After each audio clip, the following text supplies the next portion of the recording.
Hello, Sheila. Hello, Andre. I'm here with Sheila Weidendorf, a phenomenal piano player, poet, and the founder of the Island Consort on Whidbey Island. Also a friend. We've had a chance to do a few collaborations together and many more to come. I had a chance to kind of chat with you earlier and then look at your bio a little bit. And I'm fascinated with your journey, and I want to get into that a little bit. It's interesting how you were a bit of a child prodigy with the piano and music was like one of your primary languages. And then at a certain point, your life took you to a place where it completely left you for like maybe 15 years, you said? Yeah, at least 15 years. Yeah. Yes. So I'm curious about, take us back now to a 6-year-old Sheila with the piano and where you were, and paint the picture for us. All right. Well, I grew up in rural Minnesota, and my mother had divorced and then remarried when I was 5 or 6. And so I acquired a new grandmother, whom I only knew for about a year before she died of breast cancer, actually. But she had this old upright grand Cable Wellington piano. I still actually have the receipt for it. They had traveled to Chicago, her parents, and I think paid $200, which is quite a sum back in 1914. Yeah, yeah. So for a while we lived with my new father's parents because he was building us a house. Right. And so I would sit on the piano bench with my new grandmother, and she would play old time songs and we would sing. Yeah. That was my first real experience of music in that way. And then when she passed on, I was given the piano. Right. And so I just started playing. I just started playing by ear. And it was my mother's mother who said, when did Sheila start lessons? And my mother said, well, she doesn't take lessons. Yeah. And my grandmother, who had always wanted to play, said, well, she's going to take lessons now. Yeah, so I started playing. And I think in my little town of about 2,000 people, there were 3 piano teachers. Right. And my teacher, Marie Nordenstrom, probably doesn't really realize how much she actually saved my life, actually.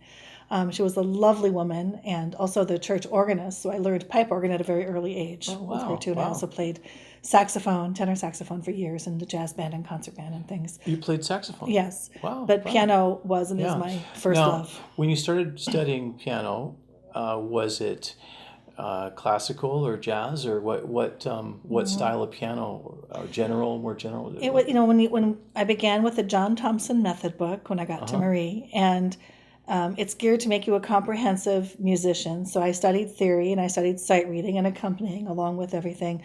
But I would say by the age of maybe 11-ish, I'd really discovered classical music and had fallen in love. Primarily at that time, I had fallen in love with Claude Debussy and then Beethoven. Those are my first 2 musical loves. Wow. And then it expanded from there. So by the age of, I would say 13, I was very committed to becoming a pianist. So it was your friend. It was very much. And I also, I played for musical theater back then. I played for singers. I did a lot of things, but my heart was in classical music, and I assumed I'd go off to Juilliard and have a concert career. So you knew at an early age that this is what you loved to do and this is what you wanted to do. Yes. Yeah. Now, did you have, tell me about your friends and your peers and your adolescent life.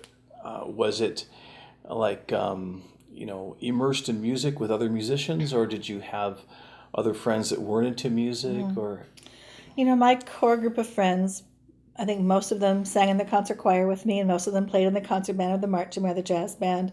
No one else was, quote unquote, serious about music the way I was. Yeah. But for the small little town, we actually had quite an amazing music and theater program, which I really marvel about at this point. Right. Given that in this day and age, if there's budget cuts to be made, the music and the arts are the first to go. But we had a brilliant program. Yeah. And so I started every day, at jazz band practice and then proceeding, and I was in the concert choir, concert band, marching band, traveling choir. Yeah. And I played for the church and I played for musical ensembles.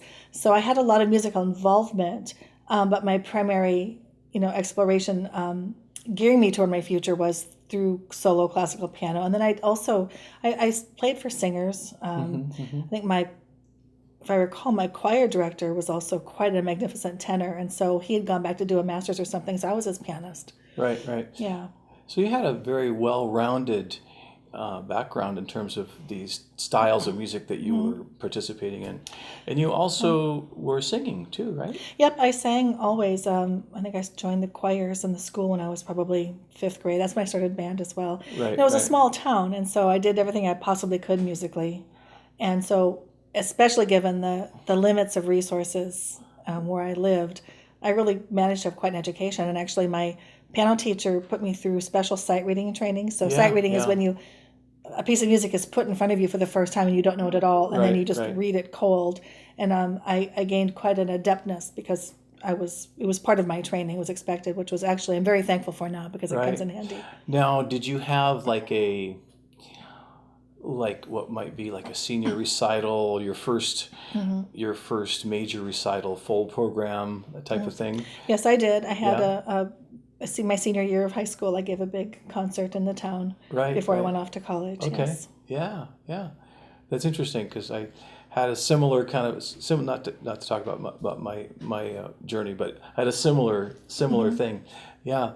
So now, tell me a little bit more about the transition to kind of letting the music leave your life for a little bit. And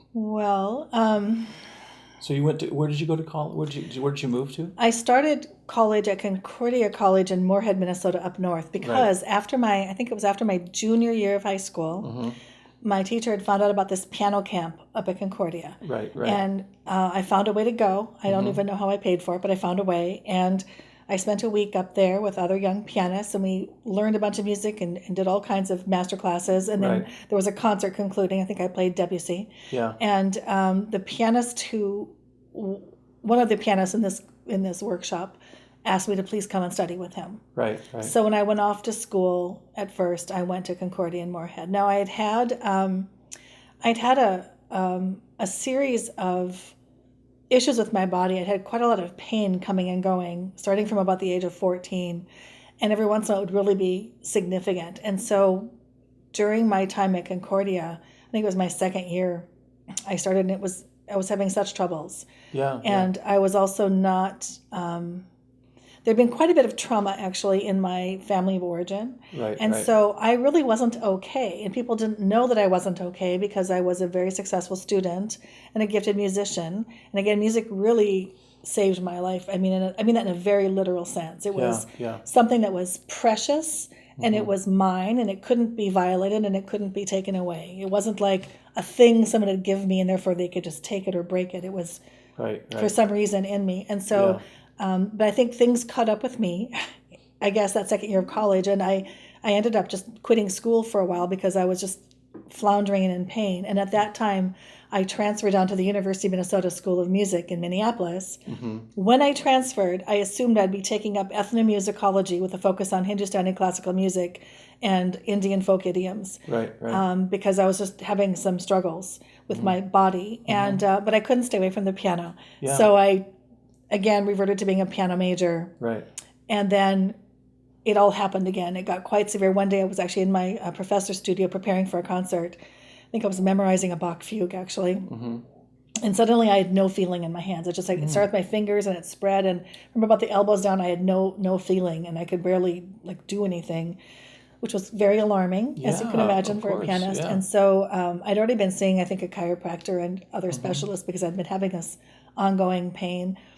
I quit school just cold because I was devastated. Yeah. And I was smart. I could have studied something else, but I didn't want to study anything else. Yeah.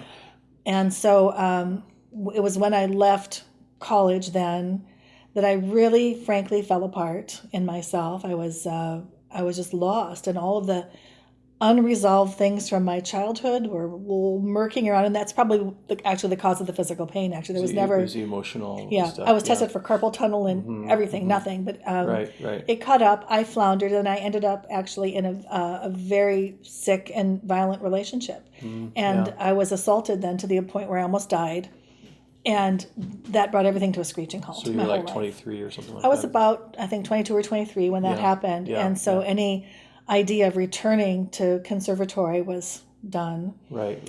And it took quite some time, actually, for me to put myself back together physically, emotionally, mentally, spiritually, I would say. Right. And then when I did, I played music a little bit. I played actually in a Minneapolis funk band. Mm-hmm.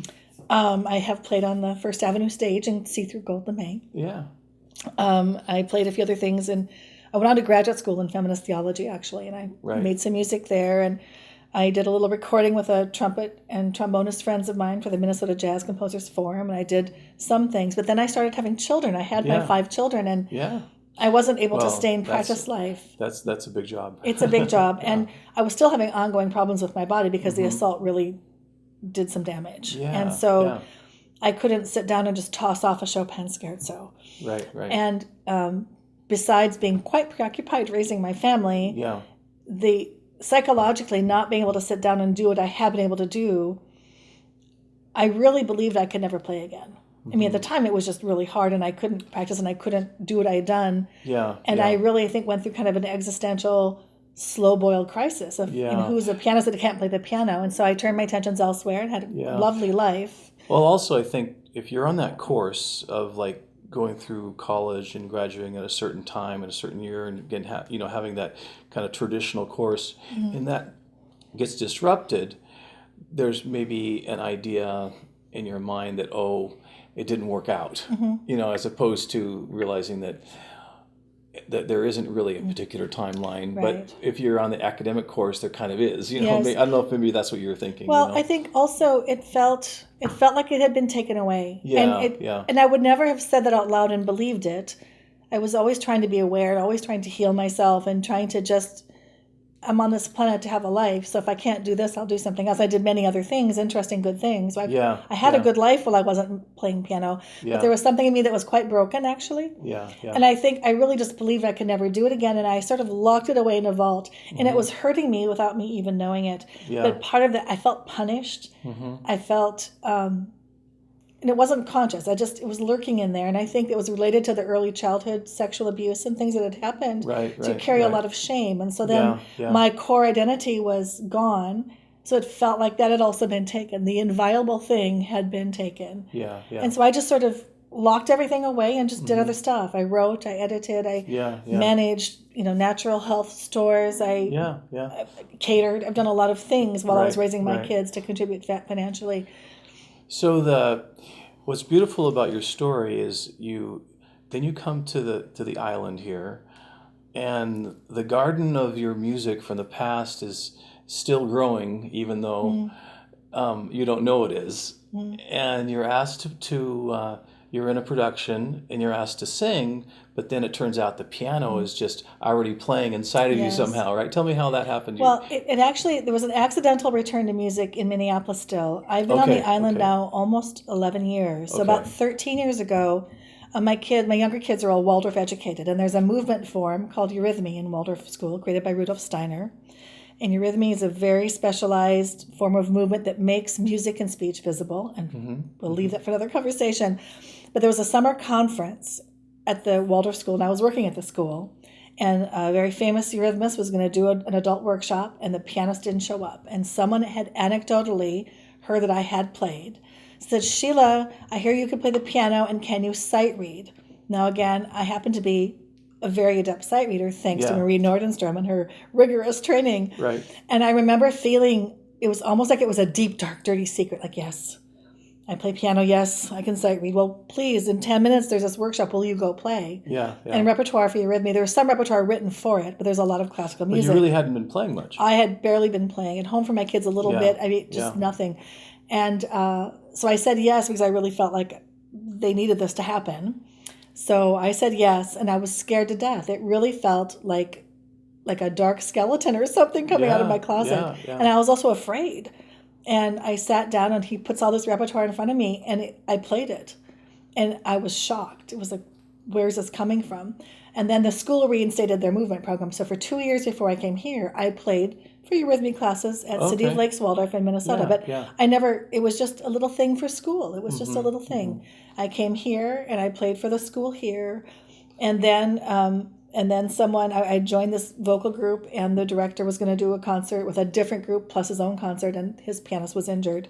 And again, he had read on my audition form, that I'd played and was a piano major, and would I please show up to the dress rehearsal, and would I play? And I did, and it magically happened. I felt like it was magically playing itself, and that was really the true return to music, because the school was just a very private little helping out the school kind of situation. So it was a big surprise, actually, a very, very big surprise to me to be playing again at a reasonable level, and then suddenly to be performing again. It all sort of took off. Right. Yeah, well, I think it's ingrained. You had a passion for it, and it's ingrained in you in your early life. But it's also who you are, Yeah. And you were saying the last time we talked a little bit about how that idea of being able to kind of feel the music and go into like quieter passages wasn't something you could do easily in your early days. But once you kind of moved into this place of healing, all of a sudden you were able to really just be with yourself with the music. New things were unleashed. So when I was a young pianist, I had very nimble fingers, and I could play all the virtuosic passages. I could play anything and very quickly. But if it was a slow, sonorous movement that required depth of tone and velvet touch, so that even at the very quiet levels it would sing out, I couldn't do it. It would confound my teachers because there was no seeming reason that I shouldn't be able to do it. Well, I realized when I returned to music, because when I returned, I had to sort of start over and like, how do I do this? How am I going to turn a phrase? How am I going to make this shimmer and that sparkle and that sound like velvet and that sound like bourbon? That's what I want to do. Yeah. So I had to deeply pay attention to what I was going to do. And what I realized is when I was young, I could not surrender. Yeah. So to play the piano well, to make good tone, you have to surrender completely. It's transferring your whole center of gravity through the body. You don't play just with your little fingers. That's what little exercises are for. Yeah. And I couldn't do it because I couldn't trust the world to hold me up. And when I laid in bed at night when I was young, I was totally tense. I didn't trust the bed to hold me up. You have to put yourself in the music and feel vulnerable to be able to put yourself to be exposed. And show yourself. Yes, to be exposed and vulnerable. And that's allowing people to connect or engaging with other people and letting people personalize what you're offering in the music. It's two things. It takes really being open and getting out of the way at the same time. Exactly. It takes and both, that's why we practice. We practice to hone our craft so that we can bring ourselves to the table and then disappear. So if someone is coming to the concert or listening to our video and enjoying the music, what I hope is that they're lost in the beauty of the music and not lost in, that's Andre playing the music, that's Sheila playing the music. I mean, if they love us, it's always lovely to be appreciated, but it isn't about me, the person, doing a thing. Yeah. And to the extent that I was finally able to surrender and relinquish the past and trust this beautiful universe of ours, I was able to suddenly find all of those things that had eluded me when I was young at the keyboard. Yeah. It's a real joy. Yeah. Well, thank you for going back in time and bringing us up to date. I know we could go on a lot more. I have two quick questions here. Tell me a little bit about how, because you have all these projects and that you're involved in. How have you done with the pandemic, and how has it been difficult to have everything on hold, or tell me a little bit about what you've been. I know you've been doing some beautiful improvisations on YouTube. Thank you. I did not realize, much like you, I'm usually booked out a year with concerts, whether it's with my consort or all the projects I do or different musicians I play with. And when this hit suddenly and I had to cancel things right and left, or they were canceled, I did not realize how much I needed a break. And so for the longest time, when all of this hit, I was actually really happy to just be home here and working on my own music and exploring myself differently as a musician and as a person. And I think I was just relieved, and I didn't know. It was wonderful just to come back inside. Now, this past fall, I really did hit a depressive phase. I will confess that I kind of went through a existential, if a pianist isn't playing the piano, who is she? But I don't really believe that we're human doers. I do believe we're human beings, and I can't divorce music from myself. I mean, it's in my blood. But that little phase passed, and I almost feel guilty about how content I am because I'm working on good projects with you, with my improvisations. My trio's just recorded and we'll record again. I'm working on an album for the spring to be recorded. So I'm busy enough, and yet I still get to have the benefit of a little more time with myself. Yeah. Well, I look forward to, because we are here at the Crawford House and in the salon concerts. I look forward to, in some time in the next few months, being able to collaborate here and have a live audience again. So I think what's interesting about our collaborations is not all classical style musicians are into or have honed the craft of improvising. Some have, some haven't. But I think it's fun that we have this dialogue that we can have. I'm enjoying it immensely. It's an expansive thing. I think that's the perfect word. And I know I love the classical music that I play. I love chamber music. That's where my heart is in that world. And there's a lot of structure to the music, and I respect it so deeply, and I'm always want to do better. But with the improvisations, it just requires a different part of the brain and a different part of the heart, and it's very exposing. And I love to collaborate. I'm almost shocked at how easy it seems to play with you. So thank you. Well, thank you. Yeah. Okay, so we're here with Sheila Weidendorf, pianist, saxophone player, I just learned, a vocalist, poet. One last question. In the art world, or maybe not even in the art world, if there was some other passion or discipline that you would want to dive into or accomplish in life, what would it be? Well, I've always written since I was a child, and I think I never thought I had the right to call myself a poet or a writer because that wasn't my official pursuit or my formal path of education. But I think if I wasn't playing the piano or making other music, I would probably devote myself to writing, although I think it would be fun to take up wet on wet watercolor, actually. Nice. Yeah, well, beautiful. I love your poetry. Thank you. Well, thank you. So here we are, One Moon Studio, our first official interview with Sheila Weidendorf, and we will see you all again. Thank you. Thank you.